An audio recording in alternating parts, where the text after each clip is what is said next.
আসসালামু আলাইকুম প্রিয় শিক্ষার্থী।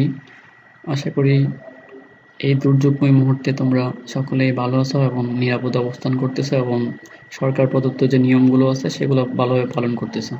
তো আমরা আজকে আবারও তোমাদের সাথে একটা বিষয় নিয়ে আলোচনা করব। তো সেটি হচ্ছে ফ্রন্ট এন্ড জিওমেট্রি। এটা সবাই তোমরা জানো, আমার যে সাবজেক্টটা আছে এটা চতুর্থ পর্ব পাওয়ার টেকনোলজির সকল ছাত্রছাত্রীদের জন্য। তো এখানে আমার অ্যাড্রেস দেওয়া আছে, আমার পদবি দেওয়া আছে, মোবাইল নাম্বার দেওয়া আছে, মেইল নাম্বার দেওয়া আছে। যদি কারো কোনো সমস্যা থাকে কোনো জায়গার মধ্যে তাহলে তোমরা আমার সাথে যোগাযোগ করতে পারো। তারপর আমরা প্রথমে আসি যে জিওমেট্রি আসলে জিনিসটা কি, বা আমি জিওমেট্রি যদি রাখি, আমি জিওমেট্রি রাখলে আমি কি ফেসিলিটি পাবো। যে জিওমেট্রি যদি রাখি, এটা খুব একটা সিম্পল স্ট্রাকচার। যদি এটা জিওমেট্রি তুমি রাখো তাহলে তোমার কি এনার্জি, যেটা কনজাম্পশন, এনার্জি কনজাম্পশন বলতে কি, আমার যে ফুয়েল খরচটা আছে সেটা কি কমে যাবে। কীভাবে? আমি চাকাকে যদি অ্যালাইনমেন্ট করি তাহলে কি এই সুবিধাগুলো আমি পাবো। তো আমরা কি অ্যালাইনমেন্ট, হুইল অ্যালাইনমেন্ট যদি আমি করি তাহলে আমি কী কী সুবিধা আমি চাকা থেকে পাবো। যদি আমি হুইল অ্যালাইনমেন্ট সঠিকভাবে করি তাহলে কি আমি ফুয়েল খরচটা কম পাবো, ফুয়েল খরচটা আমার কম হবে। তারপর হচ্ছে কি, আমার যে খুব ঘন ঘন টায়ার রিপেয়ার করতে হয় সেই রিপেয়ারের খরচটা কমে যাবে। তারপর হচ্ছে ড্রাইভার খুব স্মুথলি ড্রাইভিং করতে পারবে।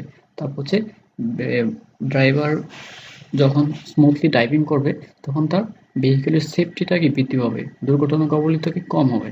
এবং কি টায়ার যেগুলো আছে আমার গাড়িতে, কিন্তু টায়ারটা ব্যবহার করা হয় যদি অ্যালাইনমেন্ট ঠিক থাকে তাহলে কি আমার টায়ারের যে স্থায়িত্ব সেটা কি অনেক বেড়ে যাবে। তো দেখো আমরা এখানে একটা চিত্র দিছি, তো সেখানে দেখানোর চেষ্টা করছি যে তোমার বিফোর অ্যালাইনমেন্টের আগে কীরকম থাকে, তারপর যদি কম অ্যালাইনমেন্ট করো তাহলে কি থাকে, আর যদি পুরোপুরি অ্যালাইনমেন্ট করো তাহলে তোমার চাকাটা কি অবস্থানে থাকবে। যাই যে এই যে ফ্রন্ট এন্ড জিওমেট্রি এর মধ্যে কিছু জিনিস আছে, এই জিনিসগুলো আসলে কি, অনেকগুলো জিনিস নিয়ে আমরা আজকে আলোচনা করব। প্রথমে আসি কি, ক্যাম্বার অ্যাঙ্গেল। ক্যাম্বার অ্যাঙ্গেল কোনটা? ক্যাম্বার অ্যাঙ্গেল দুই প্রকার আছে, একটা পজিটিভ, একটা হচ্ছে নেগেটিভ। ক্যাম্বার অ্যাঙ্গেল হচ্ছে যে তোমার, এটা হচ্ছে তোমার যে চাকাটা আছে এই চাকাটা নর্মালি ভার্টিক্যাল থাকার কথা। তো এই ভার্টিক্যাল না থেকে এই চাকাটা যতটা কি তোমার ইনক্লাইনেড অবস্থান করে সেটাই হচ্ছে কি আমার ক্যাম্বার অ্যাঙ্গেল। তোমার একটা ভালো যে চাকা আছে বা টায়ার আছে তার ক্যাম্বার অ্যাঙ্গেল কি জিরো থাকা দরকার। তারপরে কি আমাদের কিছু ক্যাম্বার অ্যাঙ্গেল কি থাকে।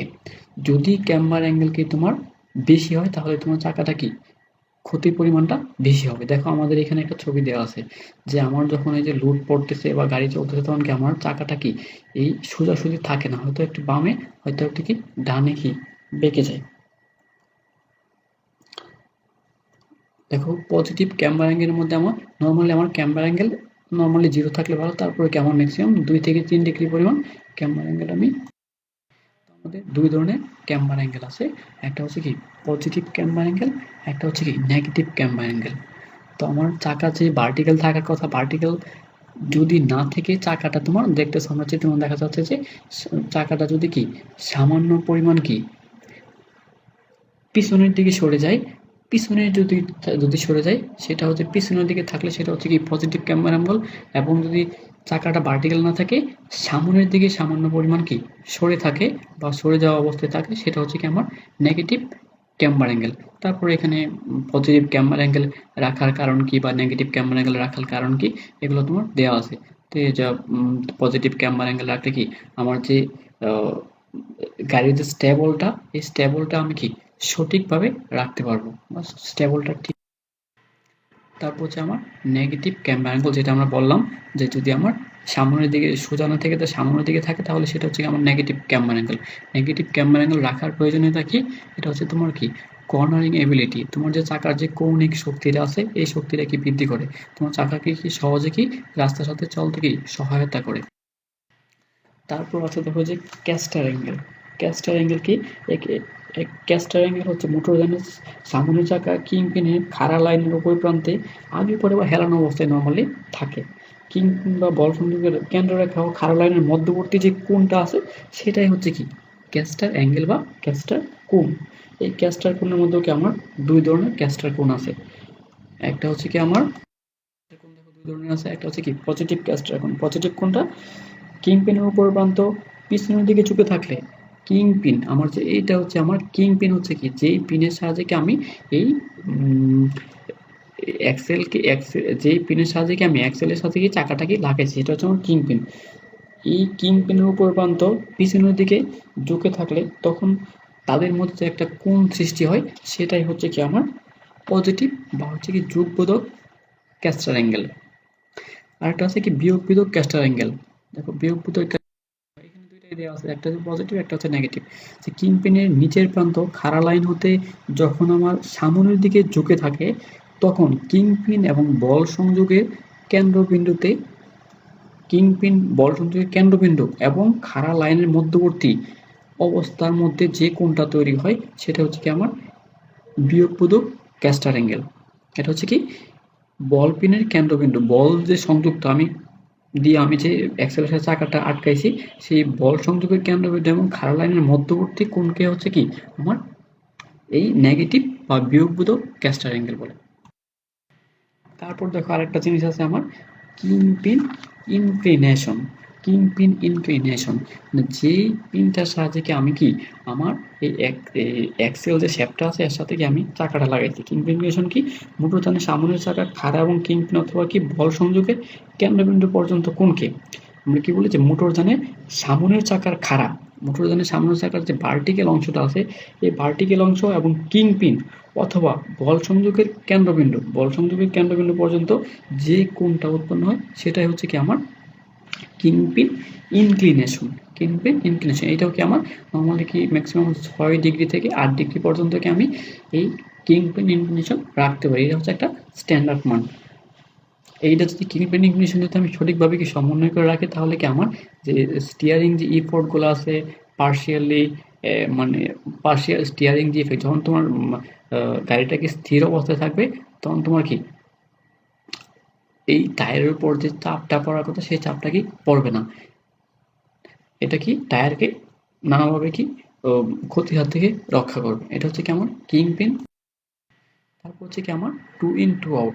দেখো টু ইন টু আউট খুব সহজ একটা জিনিস যেটা সবাই মোটামুটি পরিচিত আছো। আমি এর আগেও ক্লাসে দু একটা হয়তো কথা বলছি এই টু ইন টু আউটটা নিয়ে। টু ইন টু আউটটা কি দেখো যে এখানে কি আমরা দেখতেছি কি সামনে যে দুইটা চাকা আছে চাকা কি দুইটা কি একটু কি ভিতরের দিকে কি দেয়া আছে, একটু কি ভিতরের দিকে সেট করা আছে।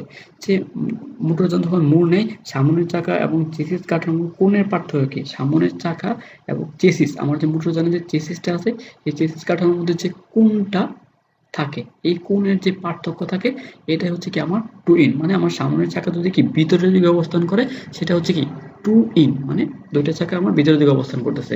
তো দেখো এই যে এখানে একটা উদাহরণ দেখাইছি যদি তোমার পিছনের চাকা দুইটা চাকার দূরত্ব যদি কি ৮০ ইঞ্চি হয় বা ৮০ সেন্টিমিটার হয়, যদি সামনের চাকার কি দুইটা দূরত্ব যদি কি ৭৯ সেন্টিমিটার বা ৭৯ ইঞ্চি হয় তাহলে কি তাদের মধ্যে যে টোটাল টু ইনের পরিমাণটা সেটা হচ্ছে কি 1 সেন্টিমিটার বা কি 1 ইঞ্চি।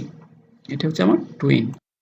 দেখি টু আউটটা কি এই সামনের চাকা যখন দুইটা কি একটু বাহির দিকে অবস্থান করবে তখন সামনের চাকা যখন কি দুইটা বাহিরের দিকে অবস্থান করবে তখন কি আমার এই মোটর সামনের চাকা এবং চেসিস কাঠামোর মধ্যে যে কোণটা উৎপন্ন হবে সেই কোণের পরিমাণটাকে আমি কি টু আউট বলবো। এই টু আউট কি আমরা দেখিয়ে যেতে মনে করো যে আমার সামনের চাকা আছে কি সামনের চাকা যে দুইটা আছে এটার দূরত্ব হচ্ছে কি ৮০ সেন্টিমিটার বা ইঞ্চি আর পিছনের চাকার যে দুইটার দূরত্ব সেটার দূরত্ব হচ্ছে কি ৭৯ সেন্টিমিটার বা ইঞ্চি। তাহলে কি তাদের মধ্যে যে টু আউটের পরিমাণটা এই ক্ষেত্রেও কি 1 ইঞ্চি বা 1 সেন্টিমিটার। তাহলে আমরা এই যে একটা ছোট অধ্যায় ছিল এখানে তেমন রচনামূলক প্রশ্ন আসে না।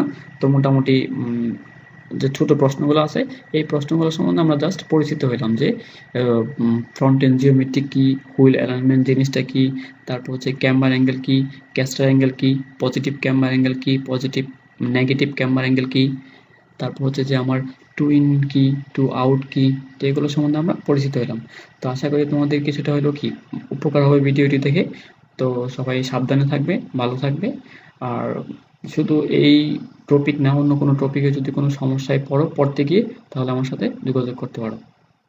তো আশা করি সবাই সুন্দরভাবে করোনার মধ্যে নিরাপদে অবস্থান করবে বাসা বাড়িতে। আসসালামু আলাইকুম।